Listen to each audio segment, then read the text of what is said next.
पिछले अपने वीडियो में हमने बात की थी रिसेशनरी गैप और इन्फ्लेशनरी गैप की, जो कि अपने आप में बहुत इंपॉर्टेंट क्वेश्चन है सीबीएसई क्लास 12 इकोनॉमिक्स के पॉइंट ऑफ व्यू से। आज हम बात करेंगे कि जो रिसेशनरी गैप है उसको ठीक करने के लिए केन्स ने क्या सॉल्यूशन दिया, क्या उसके लिए समाधान बताया है। तो इसको हम बात करते हैं। सबसे पहले हम वहीं से शुरू करते हैं कि अर्थव्यवस्था के अंदर आय का जो संतुलन स्तर है वो कहां निर्धारित होता है। आय का संतुलन स्तर वहां निर्धारित होता है जहां पर एग्रीगेट डिमांड इक्वल होती है एग्रीगेट सप्लाई के। और जैसा कि हमने आपको बताया था कि ईडी को हम एई भी लिख सकते हैं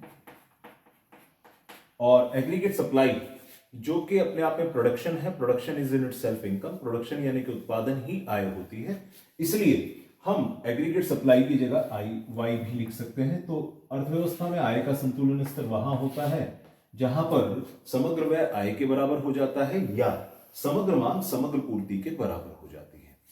समग्र मांग या समग्र व्यय जो है इसके दो कंपोनेंट हैं, दो घटक होते हैं और दोनों घटक में एक होता है उपभोग मांग और एक होता है निवेश मांग या उपभोग व्यय और निवेश व्यय होता है। और दूसरी ओर जो आय होती है हम जानते हैं वह दो भागों में बढ़ती है, या तो आप उसको खर्च कर देते हैं अपनी आवश्यकताओं को संतुष्ट करने पर, यानी अर्थव्यवस्था उन वस्तुओं सेवाओं पर खर्च कर देती है जिनसे संतुष्टि प्राप्त होती है, उसके बाद जो उनके पास शेष रह जाता है वह बचत होती है। जो सभी प्रकार के करों का भुगतान करने के बाद आय रहती है उसका या तो उपभोग किया जाता है और या फिर उसको बचा लिया जाता है। इस प्रकार आय के दो घटक हुए, एक उपभोग और दूसरा बचत। और दोनों जगह ये उपभोग क्योंकि कॉमन है तो इसको कैंसिल करेंगे तो वहां संतुलन होता है जहां पर अर्थव्यवस्था में निवेश और बचत बराबर होते हैं। जहां पर निवेश और बचत बराबर होते हैं वहां संतुलन होता है, साथ ही साथ जहां समग्र मांग और समग्र पूर्ति बराबर होते हैं वहां संतुलन होता है। इसको हम इस डायग्राम से भी समझ सकते हैं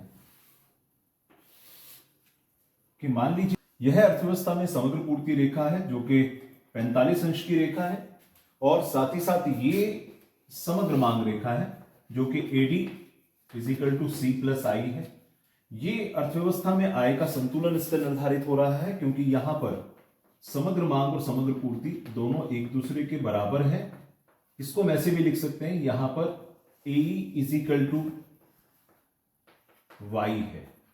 तो ये हमारा आय का संतुलन स्तर है।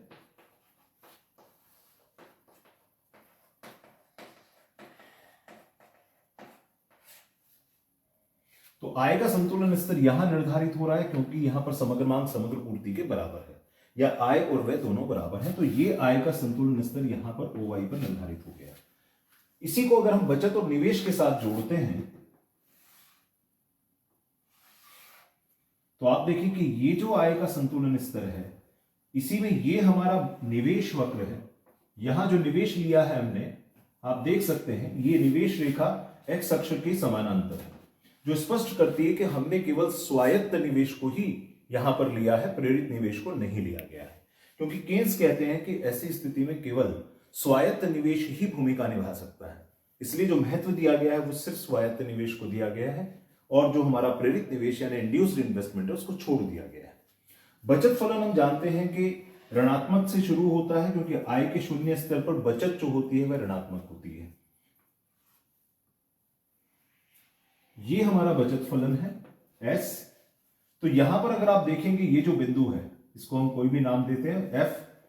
ये वापस जो आप देखें यही जो आय का स्तर यहां निर्धारित हो रहा है समग्र मांग समग्र पूर्ति के संतुलन से, वही आय का स्तर यहां पर इस एफ बिंदु पर बचत और निवेश के संतुलन से निर्धारित हो रहा है, इसलिए यहां पर ये आय का संतुलन है।